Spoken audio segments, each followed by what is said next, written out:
Perkenalkan, nama saya Rizalika Willer dengan NIM 191420101171. Saya salah satu dari mahasiswa Universitas Pembangunan Indonesia Manado, dan pada saat ini saya akan memenuhi tugas UTS dari mata kuliah keperawatan bencana yang diampu oleh dosen Nurse Doni Said Solar SK Pemkes. Pada saat ini saya akan menjelaskan sedikit tentang yang pertama, yaitu tahapan dan kegiatan dalam penanggulangan bencana. Yaitu yang pertama, prevention atau upaya yang dilakukan untuk mencegah terjadinya bencana. Misalnya contoh yaitu melarang pembakaran hutan untuk perdagangan. Yang kedua yaitu mitigasi bencana atau upaya untuk mengurangi risiko bencana dan untuk mengurangi dampak bencana. Yang contohnya yaitu mitigasi struktur atau membuat tanggul, rumah tahan gempa. Yang ketiga yaitu kesiapan. Serangkaian kegiatan yang dilakukan untuk mengantisipasi bencana melalui pengorganisasian. Yang keempat yaitu peringatan dini. Contohnya itu serangkaian kegiatan memberikan peringatan secara mungkin kepada masyarakat tentang kemungkinan terjadinya bencana, yaitu menjangkau masyarakat. Yang kedua, harus segera. Ketiga, tidak membingungkan, dan yang terakhir bersifat resmi.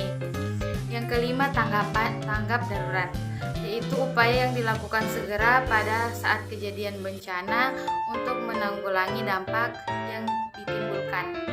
Dan yang keenam, bantuan darurat atau bantuan darurat merupakan upaya untuk memberikan bantuan berkaitan dengan pemenuhan kebutuhan dasar berupa pangan, sandang, tempat tinggal, kesehatan, dan lain-lain. Dan yang ketujuh, pemulihan. Proses pemulihan ini kondisi masyarakat yang terkena bencana dengan memfungsikan kembali prasarana dan kondisi semula, contohnya jalan, pasar, listrik, air bersih, dan puskesmas. Yang ke-8, rehabilitasi.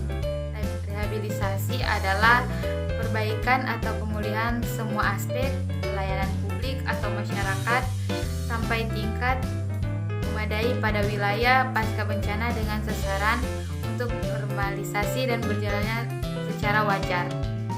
Kesembilan, rekonstruksi. Program jangka menengah dan jangka panjang guna perbaikan fisik, sosial, dan ekonomi untuk mengembalikan kehidupan masyarakat pada kondisi semula. Yang kedua yaitu pengertian dan tujuan mitigasi bencana. Definisi mitigasi bencana menurut Undang-Undang Nomor 24 Tahun 2007 adalah serangkaian upaya untuk mengurangi risiko bencana baik melalui pembangunan fisik maupun penyadaran untuk peningkatan kemampuan menghadapi ancaman bencana. Tujuan utama dari mitigasi bencana yaitu yang pertama, mengurangi risiko bencana bagi penduduk dalam bentuk korban jiwa, kerugian ekonomi, dan kerusakan sumber daya alam. Yang kedua itu menjadi landasan perencanaan pembangunan, dan yang ketiga meningkatkan kepedulian masyarakat untuk menghadapi serta mengurangi dampak dan risiko bencana sehingga masyarakat dapat hidup dan aman.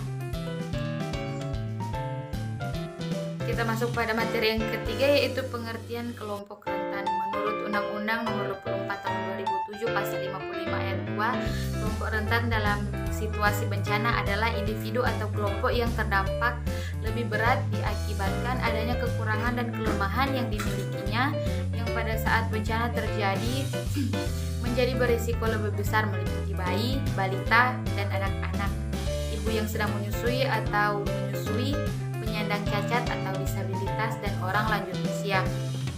Tindakan yang sesuai untuk kelompok rentan yaitu untuk mengurangi dampak bencana pada individu dan kelompok-kelompok rentan di atas. Kedua, individu yang cacat, alat-alat bantu persalinan, dan lain-lain. Ketiga, melakukan pemetaan kelompok-kelompok rentan. Keempat, merencanakan intervensi untuk mengatasi hambatan informasi dan komunikasi. Kelima, menyediakan transportasi dan rumah penampungan yang dapat diakses. Dan yang terakhir, menyediakan pusat bencana yang dapat diakses. Materi yang selanjutnya yaitu mengidentifikasi asal dan risiko bencana. Definisi klasifikasi bencana. Bencana dapat diklasifikasikan sebagai berikut. Yang pertama, menurut penyebab, yaitu A. Alam, yaitu gempa bumi, erupsi vulkanik, keadaan cuaca yang berat, dan kekeringan. Kedua, perbuatan manusia, yaitu kecelakaan kimia atau perang. Yang kedua, menurut perkiraan, yaitu dapat diprediksikan sebelum banjir atau angin taufan. Kedua, tidak dapat diprediksikan gempa, yaitu gempa bumi. Yang ketiga, menurut waktu berlangsungnya. Singkat saja, angin tornado dan gempa bumi. Yang kedua, jangka waktu lama, kekeringan atau kecelakaan radiasi. Yang keempat, menurut frekuensi, yaitu yang sering terjadi angin tornado dan taufan. Kedua, yang jarang terjadi, mencairkan reaktor nuklir. Kelima, menurut dampak, yaitu yang pertama terhadap jutaan orang, kelaparan dan gempa bumi. Kedua, relatif kecil orang, yaitu runtuhnya jembatan. Kita masuk pada materi yang berikut, yaitu surveillance bencana. Bencana dapat diklasifikasikan sebagai berikut, yaitu yang pertama menurut penyebab, menurut perkiraan, menurut waktu berlangsungnya, menurut frekuensi, dan terakhir menurut dampak. Sedangkan surveillance adalah itu menurut WHO, kegiatan pemantauan secara cermat dan terus-menerus terhadap berbagai faktor yang menentukan kejadian dan penyebab penyakit atau gangguan kesehatan, yang meliputi yang pertama pengumpulan atau analis, kedua intervensi, ketiga penyebarluasan data sebagai bahan untuk penanggulangan dan pencegahan. Kita masuk pada materi yang berikut, yaitu prinsip-prinsip proses isolasi, karantina, kontaminasi, dan dekontaminasi. Isolasi adalah untuk mengurangi serta mencegah penularan risiko akibat bencana. Isolasi yaitu pemisahan seseorang yang diketahui memiliki penyakit menular akibat bencana yang terjadi. Isolasi berdasarkan status, yaitu pengurangan risiko seseorang untuk terinfeksi berdasarkan status penyakitnya. Sedangkan isolasi berdasarkan perilaku, yaitu pengurangan orang yang terinfeksi untuk melakukan perilaku berbahaya. Sedangkan proses karantina merupakan hal yang di mana masyarakat diisolasi untuk mencegah penyebaran penyakit akibat bencana. Proses karantina bertujuan untuk memisahkan dan membatasi pergerakan orang yang terkena penyakit menular untuk dipantau apakah orang itu benar-benar sakit atau tidak. Karantina dilakukan sesuai periode waktu ditentukan. Proses karantina ini bila mana seorang memiliki keharusan untuk diisolasi minimal 40 hari apabila orang tersebut dicurigai memiliki penyakit infeksi menular. Demikian sedikit materi yang saya bisa paparkan. Terima kasih, Tuhan Yesus memberkati. Selamat datang di Universitas Pembangunan Indonesia Manado yang terletak dekat dengan kawasan bisnis Bahu Mall Manado. Tempatnya di Kelurahan Bahu, lingkungan 3 Manado, sangat strategis di pusat kota Manado. Dibangun di atas lahan seluas 2,5 hektar, Universitas Pembangunan Indonesia Manado berdiri megah dengan ruangan 7 lantai, terdiri dari ruangan kelas, ruangan kantor, perpustakaan, laboratorium komputer, laboratorium keperawatan, pengadilan semu, dan laboratorium bahasa, kantin, serta rooftop di lantai atas.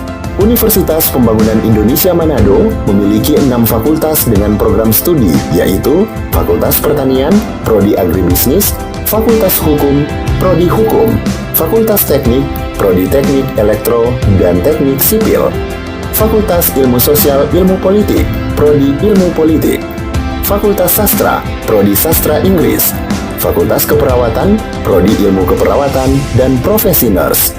Didukung oleh sumber daya manusia yang berkompeten dan tersertifikasi, Universitas Pembangunan Indonesia Manado memiliki dosen dan tenaga kependidikan dengan latar belakang S2 dan S3 lulusan dalam dan luar negeri.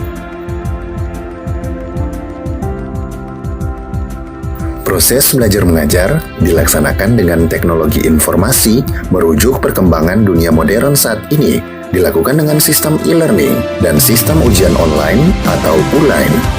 Hasil tracer student Universitas Pembangunan Indonesia Manado dan fakultas menyebutkan lulusan UNPI sudah tersebar di dalam dan luar negeri.